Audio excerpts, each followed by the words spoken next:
Hello guys and welcome back to Everything New York Jets. Today I'm going to talk about should the New York Jets potentially look to draft Travis Etienne or Najee Harris in the first round.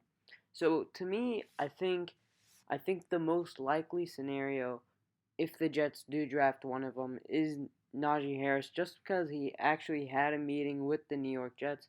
But I also think Travis Etienne is also likely in a way. But I want to talk about whether it's worth it for the New York Jets to draft a running back.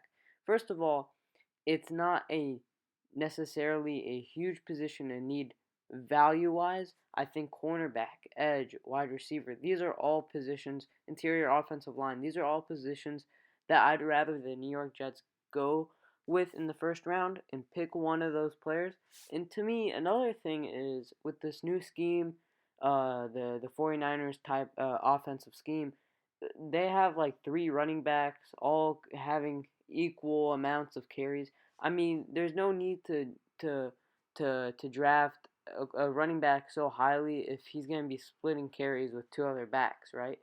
It would make sense if he's your only back, he's every down running back, and he's carrying the load. But in this case, it doesn't really seem like any running back's carrying the load. The scheme is all about fresh legs, always getting the enough, stamina, things like that. Mainly, I think it's you know very fast running backs who can hit the hole and just go.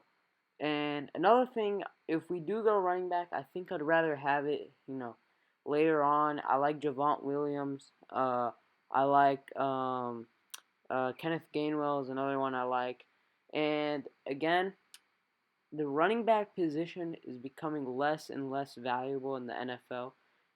The way I look at it now, after watching football for a few years and seeing these running backs kind of fall off. They hit their peak, then they just dramatically fall off. I think if you draft a running back, you just you play out their 4 years on the rookie contract, and then you let him go because I don't think it's worth giving a big contract extension because I really think it's gonna be a pain in the back once he falls off. We saw Le'Veon Bell, he fell off. We're gonna see it with more running backs. Just unfortunate, but I think running backs just peak for about 4 years and they're gonna fall off, and that's why I think unless you're a contender, like I can see the Pittsburgh Steelers going for a running back because they said they're committing to Ben Roethlisberger for another year. I don't know if they're gonna like a quarterback that's gonna fall to them. I see them potentially drafting a running back with that first round pick, and that's the thing. I think only if you're in a position. Uh, a position to potentially win a Super Bowl or make the Super Bowl, you should draft a running back, but in the first round. But if not, I don't see it. We saw it last year at Kansas City, 32nd pick. They picked Clyde Edwards-Helaire. He's good, but you look back and you say, man, they could have used another offensive lineman. They could have used interior offensive lineman. They could have used some defensive help. So again, you have to look at it in position value wise.